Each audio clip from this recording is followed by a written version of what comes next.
libtigha'i mardatillah wa lihusuli maqasidinal Fatihah. A'udzu billahi minasyaitonir rajim. Bismillahirrahmanirrahim. Alhamdulillahi rabbil alamin arrahmanir rahim maliki yaumiddin. Iyyaka na'budu wa iyyaka nasta'in ihdinas siratal mustaqim.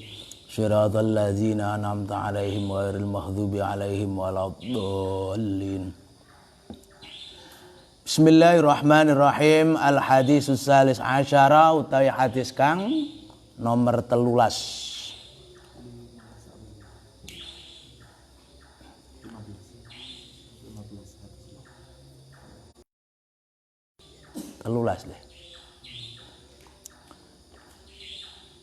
Iku an Abi Hamzah Anas bin Malik radhiyallahu an, saking Abi Hamzah Anas bin Malik radhiyallahu an.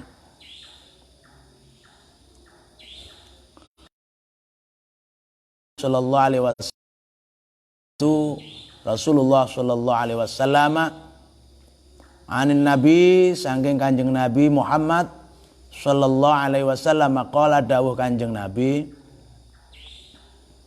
la yu'minu ora sempurna iman sapa ahadukum salah suci. La yu'min itu bukan tidak iman, tapi tidak sempurna iman seseorang, begitu, karena tidak menggugur seluruh iman, tetapi bagian daripada iman.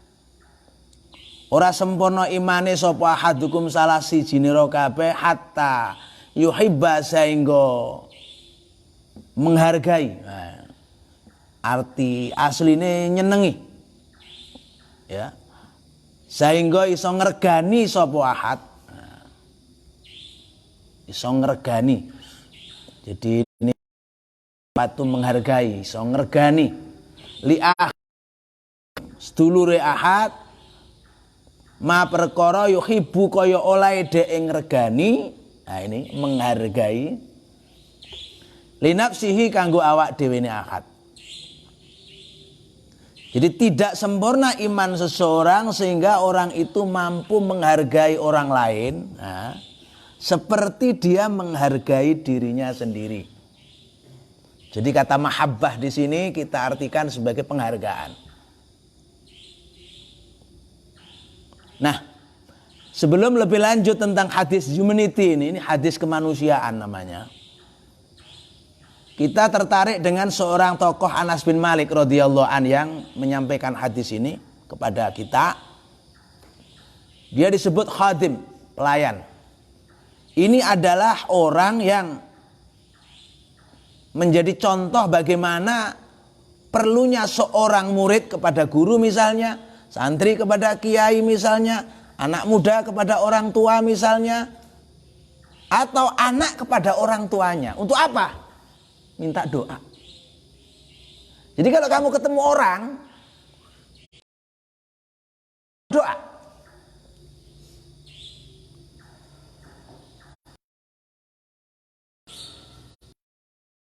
Kamu ketemu orang tuamu, kamu ketemu seniormu, ini yang pertama kamu lakukan setelah basa-basi ya minta doa. Kenapa? Karena bisa jadi dari doa dari sekian banyak doa, bisa jadi dari doa orang itu yang kemudian terkabul. Karena kita tidak tahu doa siapa yang dikabulkan oleh Allah Subhanahu wa taala. Tapi kalau insya Allah dari banyak sumber-sumber doa, kita mungkin dari banyak sumber itu salah satunya ada yang dikabulkan. Nah, terjadi pada Anas bin Malik ini. Dia khadim, khidmah, ya, khidmah. Seperti kalau di Jogja itu ada pondok Kerapia, itu ada khadimnya Mbah Yai, yang kemudian dia itu diambil menantu oleh Mbah Yai itu. Nah, saudara-saudara yang lain barangkali kurang setuju, yang diambil menantu ini kok khadimnya pondok yang biasa di dapur, yang biasa disuruh ke sana kemari. Akhirnya justru dari situ terdorong semangat dari seorang khadim ini untuk misah dari pondok induknya Mbah Yai ini, mendirikan pondok sendiri. Nah, alhamdulillah sekarang pondoknya juga lebih besar, namanya Pondok Pandanaran, namanya Yai Mufid Allah Yarham. Ini khadimnya Mbah Yai. Nah, di sini kita melihat satu fakta, kenapa Mbah Yai itu milih Mbah Yai Mufid sebagai mantunya ketika itu. Salah satunya karena khidmahnya ini dan selalu didoakan oleh Mbah Yai. Jadi artinya apa? Doa ini penting. Nah, kepada Anas bin Malik yang menarik apa? Beliau minta doa kepada Kanjeng Nabi. Ya, minta doa, minta didoakan. Ada banyak orang yang didoakan oleh Nabi yang kemudian doa itu terkabul, yang kemudian orang itu tidak konsisten. Tapi kalau Anas ini didoakan dan konsisten. Seperti Sa'labah itu didoakan, kaya ya kaya, tapi tidak konsisten. Setelah kaya dia lupa. Nah, Anas ini minta pada Nabi didoakan. Dan doanya dua-duanya terkabul. Menjadi kaya raya, banyak anak. Maka salah satu sahabat yang umurnya paling panjang, anaknya paling banyak, dan hartanya melimpah, itu adalah sahabat Anas bin Malik. Nah, ini minta doa kalau ketemu sama orang-orang. Ya, jangan lupa ini. Nah, yang disampaikan oleh baginda Nabi dari hadis Anas ini adalah tentang humanity, apa? Kemanusiaan. Ini yang seharusnya dimiliki oleh setiap orang. Ya. Di situ disebutkan la yu'minu. La yu'minu bukan tidak beriman, tapi tidak sempurna. Jadi iman itu tidak sempurna. Kalau iman itu nilainya 100, maka berarti kehilangan 10-nya mungkin, tinggal 90. Ya, tidak sempurna iman seseorang sehingga yuhibbah, ya, yuhibbah, menghargai. Ini yang lebih tepat. Bukan mencintai. Kalau mencintai nanti kamu bisa kabur artinya. Mencintai lah ya, mencintai orang lain malah bingung nanti ya. Menghargai orang lain, karena cinta itu salah satunya adalah penghargaan kepada yang dicintai. Sehingga orang itu bisa menghargai orang lain seperti ia menghargai diri sendiri. Nah, di sini nyambung dengan ayat lan tanalul birra hatta tunfiqu mimma tuhibbun. Nyambung. Bahwa kebaikan yang sempurna, nah ini kebaikan yang sempurna. Bir itu artinya kebaikan yang sempurna. Makanya kalau haji disebut haji yang sempurna, kebaikannya disebut haji mabrur. Anak yang sempurna ketaatannya kepada orang tua disebut birrul walidain. Nah, ada kebaikan yang sempurna di dalam persoalan humanity, kemanusiaan adalah apa? Sehingga kamu mampu mendermakan sesuatu yang paling kamu hargai kepada orang lain. Kasarnya ini loh, lek kowe wis iso nguwehi nang wong liya, barang sing paling mbok senengi iku jenenge mabrur. Itu ayat tadi, lan tanalul birra hatta tuhibbu. Jadi kamu tidak akan memperoleh kebajikan yang sempurna sampai kamu mampu mengeluarkan apa yang kamu miliki untuk didonasikan kepada orang lain dari sesuatu yang paling kamu hargai. Misal ada di dompet itu pecahan uang 100.000, 50.000, 20.000, 1.000. Saya yakin yang paling berharga di sini adalah yang lembaran 100.000.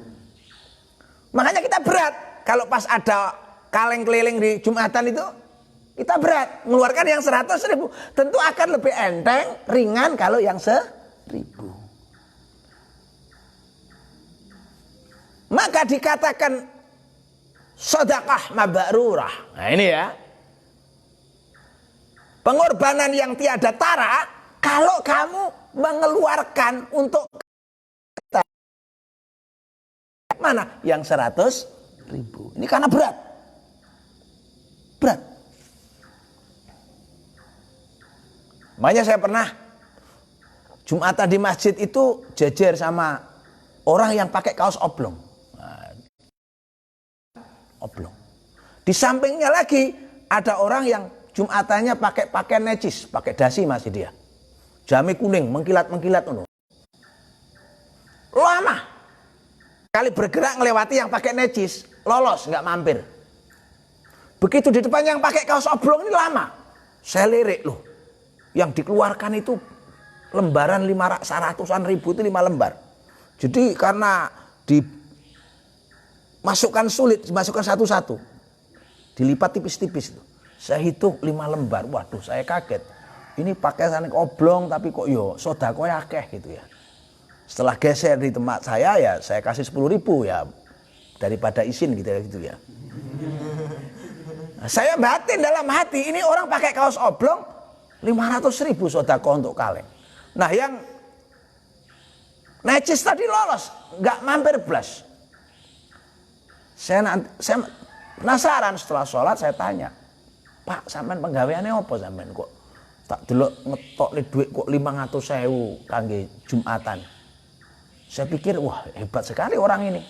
Kalau tiap Jumat 500.000 berarti orang ini kalau 4 kali Jumat sebulan kan ya sudah 2 juta ini. Dia bilang, anu Pak, saya cuma buruh serabutan di pasar angkut-angkut. Loh kok sampai 500.000? Nggak tahu ini ada uang jatuh di samping saya. Nah yang pakai baju necis tadi belum Pak, itu tadi duit saya. Ya sudah masuk kok. Jadi artinya apa? Kalau kita lihat orang mengeluarkan sesuatu yang paling berharga itu sulit. Tapi disitulah ukuran keimanan kita. Itulah keukuran keimanan kita. Maka kemarin Nabi menunjukkan kepada kita bagaimana tentang sebejana susu kepada Abu Hurairah. Bahkan dalam kesempatan lain pernah, lah ini penghargaan ini penting. Sesuatu yang kita hargai itu kan paling eman. Kita mengeluarkannya itu eman. Melepaskannya itu eman. Saya punya seorang kiai, Allah yarham, beliau sudah wafat, umur masih 45 tahun. Namanya Kiai Kohar. Dia itu kalau ngaji kemana-mana itu rombongannya itu bukan mobil biasa, mobil mewah. Ada Mercy, ada apa itu Hummer, pokoknya mewah. Orang menyangka ini pamer kemewahan kan kira-kira begitu. Pamer kemewahan. Ternyata semua mobil mewah itu milik beliau, bukan miliknya orang lain. Geruduk sana, geruduk sini. Saya pernah mengadakan pengajian beliau itu 1 kali. Didatangi, semuanya ditanggung sama beliau. Satu saat ada seorang Gus itu di Surabaya, ada mobil beliau yang dia pakai itu Harrier. Harrier itu harganya ya sudah 700-an ya. Gus ini bilang, aduh Yai, mobilnya kok bagus. Apa kata Yai Kohar? Ya sudah sama ambil ini kontaknya. Masya Allah, coba Harrier aja diberikan. Lalu ada kiai dari Jombang. Beliau ini kan pakai jam itu bagus-bagus, Rolex. Jamnya itu nggak main-main. Kalau kita ini kan 100.000 aja sudah wah gitu ya. Ini Rolex yang jutaan itu. Jutaan rodok-rodok tuwek didik gitu loh ya. Gus ini bilang, Yai, jamnya kok saya? Lah monggo lah seneng, dilepas langsung. Ada, Masya Allah. Satu saat beliau ini beli rumah, harganya 5 miliar. Mungkin 5 miliar itu kan, kita ya sudah, wah kayak apa ya duit 5 miliar gue gitu ke rumah. Di komplek perumahan elit. Iya kok beli rumah di sini. Lah iki omah api-api regane miliaran kayak kuburan. Kata beliau, "Lho kok ngoten? Gak tahu ge selawatan, gak ge ngaji. Aku tuku omah tak ge selawatan. Ge selawatan enggak itu supaya di komplek perumahan itu ada orang baca Quran di Citra Land itu ya, di Surabaya supaya ada orang selawatan." Masya Allah. Dan yang lebih unik lagi ketika ditanya, "Ih kok mboten gawe pondok lho ini ya?" Dia gak punya pesantren. Lah aku lah gawe pondok lah terus sapa sing ngopeni pondok iku duwite? Ya tak kei ae lek pondok njaluk. Coba bayangkan.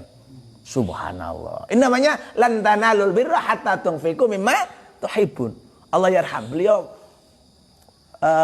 belum sampai usia 50 sudah wafat. Masya Allah. Ini luar biasa. Nah, Sahabat Anas ini didoakan oleh baginda Nabi, dan doa itu makbul. Nah, di sini kita melihat bagaimana humanity, kemanusiaan ini menjadi penting untuk menjadi bagian daripada kualitas iman. Ini contoh begini ya. Kita sering ngaku iman. Tapi iman kita ini sering kali seremonial. Ya. Seremonial. Contoh begini, iman seremonial itu. Kita punya uang 30 juta, kita sudah haji, kita sudah umroh.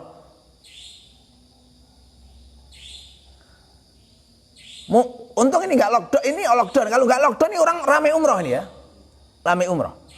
Kadang-kadang orang ini sering lebih senang memilih umroh, padahal dia sudah umroh ya, sudah haji ya, daripada humanity-nya. 30 juta untuk membantu si miskin itu lebih tidak lebih disukai oleh seseorang daripada dia umroh. Umroh itu kan ibadah individual. Ini kita harus cerdas ibadah itu. Padahal masih ada namanya ibadah sosial. Duit itu kalau keluar, harta itu lebih fokus kepada ibadah sosial, bukan ibadah individual. Artinya harta itu lebih baik untuk sesuatu yang bersifat komuniti, bersifat sosial.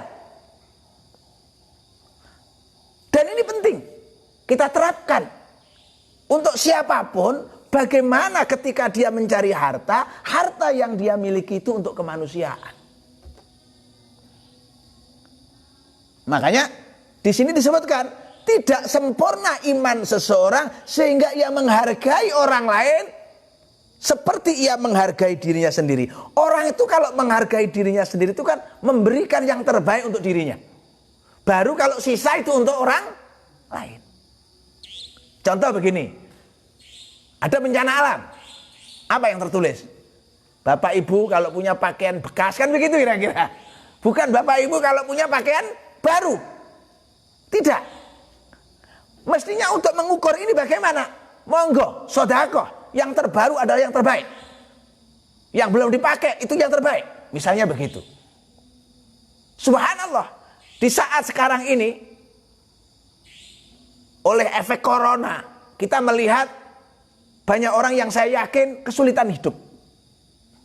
Maka di sini diperlukan bagaimana kita ini memiliki, subhanallah, kecerdasan sosial yang tinggi. Kemarin ada pondok as-sunnah di NTB, wallah, subhanallah, ini luar biasa.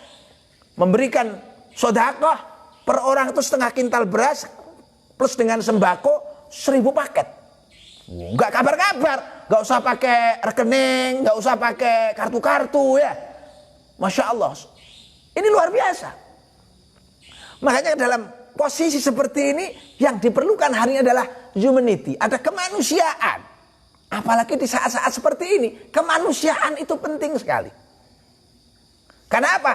Karena di situ ketika kita mampu menghargai orang lain seperti menghargai diri sendiri, akan ada efek di mana orang lain pun juga akan menghargai kita seperti mereka dihargai oleh kita. Maka di sini kita harus menghargai. Bagaimana penghargaan itu dalam bentuk yang terbaik yang kita berikan kepada orang lain. Ini yang terpenting.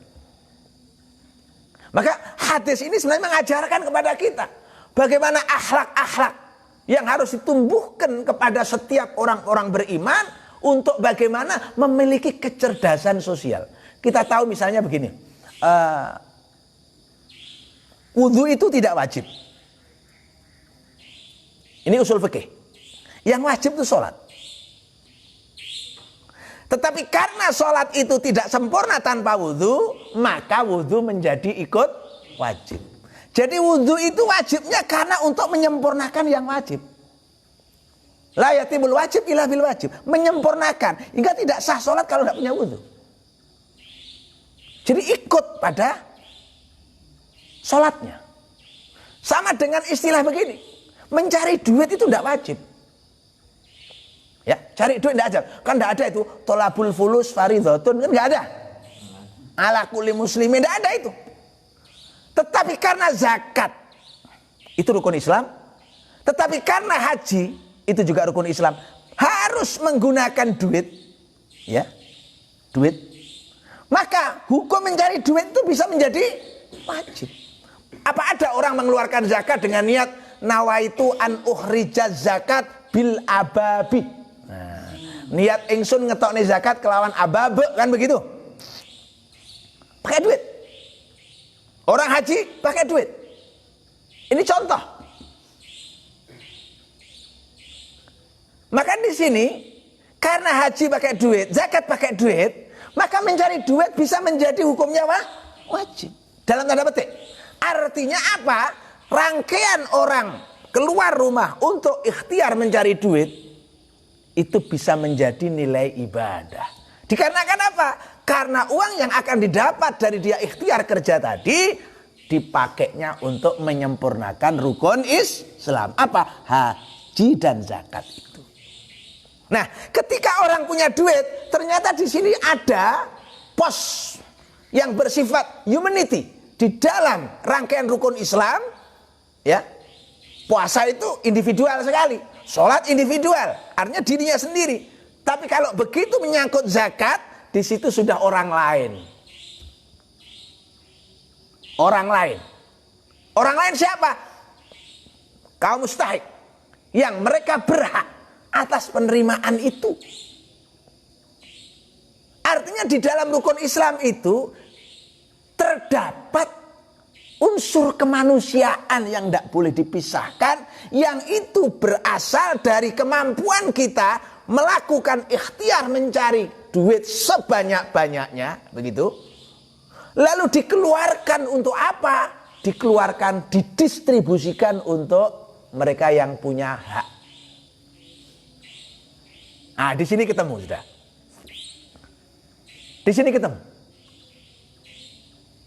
Makanya kalau kita mencari duit, ini bukan persoalan sekedar muamalah saja, tapi di situ ada persoalan yang menyangkut dengan nilai ibadah. Dalam tanda petik bahwa orang itu dinilai segala aktivitasnya di dalam dia cari duit itu sebagai pahala. Kenapa? Karena dari duit itu dipakai untuk ibadah sosial, namanya zakat misalnya.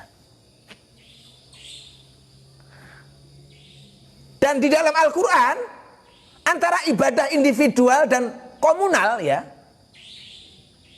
Kalau ibadah individual itu anfusahum bahasanya. Kalau ibadah komunal itu bahasanya wa amwalahum. Selalu gandeng. Jahidu bi amwalikum wa anfusikum. Atau mungkin ayat innallaha astara minal mu'minina anfusahum wa amwalahum. Jadi anfusahum wa amwalahum ini gandeng. Kalau anfusahum itu individualnya, artinya ibadah-ibadah yang bersifat individual. Kalau sudah menyangkut amwalahum, berarti ibadahnya sudah komunal, melibatkan orang lain yang mereka mendapat manfaat daripada ibadah kita. Itu yang kita sebut dengan humanity. Maka Islam itu tidak lepas dari kemanusiaan. Kalau kemudian orang berislam mengabaikan kemanusiaan, itu akan menjadi kurang sempurna imannya. Misalnya medit, ya, tahu medit ya? Medit itu anaknya cedil, ya. Cedil itu anaknya pelit, gitu ya. Celik itu artinya putra wali, gitu ya. Putra wali artinya pahit, gitu ya. Ini namanya humanity-nya kurang. Dia nggak respect dengan persoalan-persoalan kekinian yang bersifat solidaritas sosial. Dia nggak punya kemampuan kepedulian itu. Subhanallah. Saya melihat banyak cerita dari sentuhan kemanusiaan itu bisa merubah segala hal. Contoh, ini contoh saja. Dulu itu di daerah Gunung Kidul itu istilahnya tandus kering, hingga banyak orang yang migrasi daerah sana itu. Kenapa? Airnya nggak begitu subur. Apa itu, tanahnya nggak subur. Nah, kemudian setelah kemudian ditemukan sumber air dari Waduk Gajah Mungkur salah satunya, di mana pengairan sudah mulai bagus, ternyata kualitas keimanannya ya naik. Dulu di Banyuwangi misalnya, daerah selatan, mulai dari Tegal Purworejo sampai Sanggar misalnya, itu dulu daerahnya karena tanahnya gerak, itu kurang bagus. Dan di sana keimanan kita lihat dari lahiriah lah misalnya, masjid-masjid tidak bagus. Tapi begitu ditemukan komoditas pertanian yang melimpah, hasilnya jeruk, buah, jambu, apa itu, kristal dan seterusnya. Wah, masjid berlomba-lomba, baik-baik ya. Megah-megah. Orang pada senang ibadah lewat sedekahnya itu. Nah, ini kan menandakan. Makanya ada peringatan dari baginda Nabi, kadal fakru ayakuna kufron. Bahwa salah satu yang membuat orang itu kufur karena dia fakir, gitu ya. Lah, supaya orang tidak fakir dibutuhkan solidarity. Respect. Nah, inilah hadis menjadi pangkal yang memberikan motivasi kepada kita. Tidak sempurna iman seseorang sampai dia menghargai orang lain seperti dia menghargai dirinya sendiri.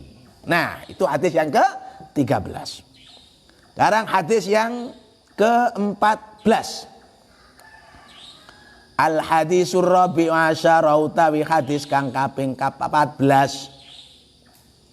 Iku an Ibnu Mas'udin radhiyallahu anhu qala dawu sapa Ibnu Mas'ud. Qala dawu sapa Rasulullah sallallahu alaihi wasallam. La yahillu ora halal apa damu mri'in getihe wong muslimin muslim yasyadu kang syahadat nyakseni sapa imri'in anstemuhune la ilaha ora ana pangeran iku illallahu kejaba Allah wa anilan nyakseni satune ingsun iku Rasulullah utusane Allah illa bi ihdatsalatin kecuali krana salah sijine telung perkara illa bi ihdatsalatin kecuali salah sijine telung perkara. At-tayyibu duda utawa rondo azani kang nglakoni zina. Jadi orang yang pernah berumah tangga lalu berzina. Wan nafsulan wong kang mateni bin nafsi kelawan awak liya, yakni nafsu bin nafsi orang yang membunuh orang lain. Wat tarikulan wong kang ninggal kelidinihi maring agamane. Al-mufariku kang misah lil jamaati maring jamaai rawahul Bukhari Muslim. Tidak halal darah seseorang muslim yang sudah bersyahadat kecuali karena 3 perkara. Pertama, orang yang pernah nikah lalu dia berzina. Kedua, orang yang membunuh dengan sengaja orang lain tanpa dasar. Dan ketiga adalah orang yang murtad, keluar dari agama dan lepas dari jamaah. Nah, di dalam memaknai hadis ini kita bicara tentang hukum. Ini yang pertama. Hukum itu dibuat untuk apa? Untuk tertib sosial. Sama dengan sebuah peraturan. Kamu beli motor, itu selalu dilengkapi dengan petunjuk cara memakai motor itu. Merawatnya bagaimana supaya awet. Setiap kali berapa kilometer diganti olinya dan seterusnya. Nah, hukum itu dibuat ya seperti itu. Tujuannya apa? Supaya ada ketertiban sosial. Supaya ada ketertiban. Nah, siapa yang mengatur hukum ini dalam lembaga yang lebih besar, sifatnya sangat besar, itu adalah negara. Nah, hukum ini ditegakkan oleh siapa? Oleh negara. Nah, keadilan itu tidak melihat siapa, tetapi ditegakkan kepada siapa dan atas dasar apa. Di situ kemudian muncul. Kalau tadi yang pertama halal adalah seseorang, dalam hal ini apa? Dalam ini hukuman berat. Jadi kita ngelihat beratnya hukuman pada 3 tindakan pidana ini. Ini tindakan pidana. Apa? At-thayyibuz zani, artinya begini. makna yang terkandung di dalam kata at-thayyibuz zani ini, hukuman yang dijatuhkan kepada orang yang ngerti itu harus lebih berat dibanding orang yang tidak ngerti. Orang yang as-sayyib ini kan sudah ngerti. Dia sudah berumah tangga. Dia sudah melakukan satu kontrak sah dalam kehidupan sosial berumah tangga. Dan dia tahu resiko. Maka maknanya apa? Maknanya orang yang ngerti itu kalau melakukan kesalahan, dia harusnya menerima hukuman yang lebih berat daripada orang yang tidak ngerti. Maka dalam Al-Quran ada bahasa kabura maktan indallahi antaqulu mala taf'alu. Murkanya Allah besar sekali, ya. Kabura ditambahi kata kabura, bukan hanya maktan saja, ya. Besar sekali murka Allah pada mereka yang ngerti tapi gak ngelakoni. Subhanallah. Al-ayat billah. Mudah-mudahan kita dihindarkan dari ini. Jadi kata at-thayyibuz zani ini makna yang terkandung adalah hukuman itu harus lebih berat dijatuhkan kepada mereka yang sudah tahu dibanding mereka yang belum tahu. Ini maknanya begitu. Kayak kemarin saya ceritakan bagaimana ada badui yang tiba-tiba kencing di pojok masjid. Dia tidak dihukum. Kenapa? Dia tidak ngerti. Nabi membiarkan, jangan. Kamu jangan marah, ini tidak ngerti ini orang. Tapi bagi yang ngerti, itu pelecehan. Makanya kalau ada satu kasus di mana ada orang yang kelihatannya ngerti, tapi kemudian dia melecehkan, melakukan pelecehan, itu hukumannya harus lebih berat. Yang kedua, wan nafsu bin nafsi, membunuh. Di dalam Islam itu ada istilah menghargai satu nyawa itu sama dengan menghargai orang sak donya. Membunuh satu nyawa berarti sama dengan membunuh wong sak donya. Artinya apa? Kalau pembunuhan itu dibiarkan, tidak ada hukuman yang membuat orang itu jera, itu bahaya. Karena akan terjadi apa yang kita sebut tipisnya penghargaan kepada nyawa. Seperti di Amerika misalnya. Di sana kan bebas orang pakai menggunakan senjata api. Hingga seringkali sebuah kecelakaan terjadi bukan karena orang itu mau membunuh satu orang, tapi karena memungkinkan dengan senjata api itu banyak orang yang akan kena.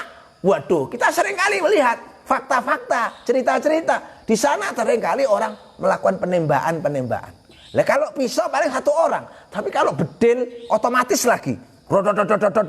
Waduh, entek. Dan itu bebas diperjualbelikan. Maka di Indonesia ini kita beruntung. Peredaran senjata api tidak diperkenankan. Jangankan bedil, pistol, pisau aja tidak boleh. Untuk apa? Untuk melindungi.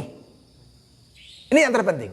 Nah yang terakhir, watariku lidini, orang yang keluar dari agama. Kenapa ini juga harus dihukum? Artinya begini, melecehkan agama itu sama dengan melecehkan kesucian kita. Hingga kemudian pada posisi ini agama harus dijaga. Bagaimana sahabat Abu Bakar ketika beliau diangkat sebagai khalifah, yang dilakukan yang pertama kali adalah apa? Memerangi orang-orang yang murtad. Murtadnya apa? Waktu itu memisahkan antara Islam dengan zakat. Artinya dia tidak mau zakat. Hanya tidak mau zakat saja khalifah Abu Bakar As-Siddiq melakukan tindakan keras. Supaya apa? Supaya tidak dimain-mainkan agama itu. Makanya kita jangan sampai menggunakan agama untuk istihza, untuk permainan-permainan itu. Jadi di sini kita harus menghargai kesucian agama. Tapi menghargai kesucian agama tidak cukup secara casingnya, tapi secara substansinya. Apa substansinya? Ya termasuk tadi kembali pada misi-misi agama tentang bagaimana menghargai kehidupan itu sendiri. Bagaimana menghargai hak-hak orang lain itu sendiri. Bagaimana menghargai ketertiban sosial. Itu menjadi bagian daripada apa yang kita maksud dengan hukum. Makanya hukum itu jangan sampai istilahnya tumpul ke atas, tajam ke bawah. Kita banyak contoh. Sahabat Umar pernah memanggil anaknya ketika di Mesir. Kenapa? Didengar kabar anak itu melakukan tindakan kriminal, mabuk. Tapi oleh gubernur dibiarkan karena sungkan. Yang melakukan tindakan kriminal adalah anak bos, kan begitu ya. Walah dipanggil sendiri, dihukum sendiri anaknya itu. Nah, ini keadilan yang memenuhi rasa keadilan orang lain. Nah, kita sering menemukan satu fakta, keadilan bagi diri sendiri, tidak bagi orang lain. Itu namanya tumpul ke atas, tajam ke bawah. Dan ini salah satu yang membuat sebuah negara itu chaos. Yang membuat negara itu ketertiban sosialnya terganggu. Makanya kalau sekarang ada misalkan sesuatu yang membuat ketertiban sosial terganggu, jangan kemudian kita terburu-buru, tapi kita harus mencari sumbunya. Mungkin ada distribusi sosial yang tidak merata, hingga muncul tindak-tindak ketidakpuasan itu. Jadi hadis ini pada prinsipnya tegakkan hukum kepada siapapun yang melanggar harus mendapatkan pengadilan yang setimpal atas perbuatannya. Ini hadis ini sebenarnya subhanallah, kalau diterapkan itu luar biasa. Dalam arti kita pakai yang kalau hukum positif di Indonesia mungkin tidak seperti ini mungkin. Tetapi kita mengambil yang paling dekat dengan ini. Supaya segalanya terlindungi. Orang merasa aman. Orang merasa nyaman. Karena segala sesuatu kalau tidak dua hal itu, ada aman dan rasa nyaman, itu rasanya tidak akan pernah ada kebahagiaan yang sempurna. Coba, kalau kita keluar jam 2 malam naik motor, itu kalau merasa aman kan beda dengan waduh iki bengi-bengi, jangankan jam 2 maghrib saja kita tidak berani keluar, kan tidak bahagia. Kita punya duit misalnya, mau kemana wong kita nggak punya akses keamanan, tidak punya akses kenyamanan. Maka bagaimana sebuah negara itu menciptakan dua hal itu, rasa aman dan rasa nyaman. Kalau aman, orang jam berapapun dengan hak-haknya mereka tidak merasa terganggu. Kalau nyaman, dia merasa kebahagiaan itu ada dan menjadi bagian daripada miliknya. Maka di sini kita lihat bagaimana Islam memberikan porsi yang sangat besar kepada penegakan hukum supaya adil untuk semua. Sampai-sampai Nabi menyatakan, seandainya Fatimah sekalipun yang mencuri akan saya potong tangannya. Ini namanya bahasa keadilan. Bahasa inilah yang harus digunakan oleh siapapun. Dan sekarang ini nampaknya kita tahu, kalau kita ngomong negara, di situ ada kekuasaan. Kekuasaan itu punya watak. Wataknya apa? Tend to corrupt. Artinya dia cenderung untuk korupsi. Itu negara. Itu pasti kekuasaan seperti itu. Makanya kita perlu tawasau bil haqqi wa tawasau bis sabr. Kembali kepada hadis kemarin, ad-dinun nasihah. Supaya apa? Setiap orang saling mengingatkan. Apalagi kalau kemudian orang itu mendapatkan kekuasaan, mendapatkan fasilitas-fasilitas yang membuat kadang-kadang orang itu lupa. Jangankan orang lain, sekelas Talut. Ya, Talut itu adalah orang yang dulu tidak punya kuasa. Lalu oleh Allah diberi kekuasaan yang besar karena bisa memenangkan pertempuran melawan Jalut.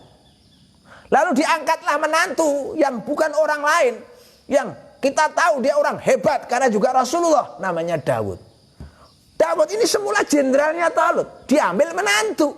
Tapi karena kekuasaan Talut merasa ada matahari kembar, popularitasnya mulai kalah jauh dengan Daud.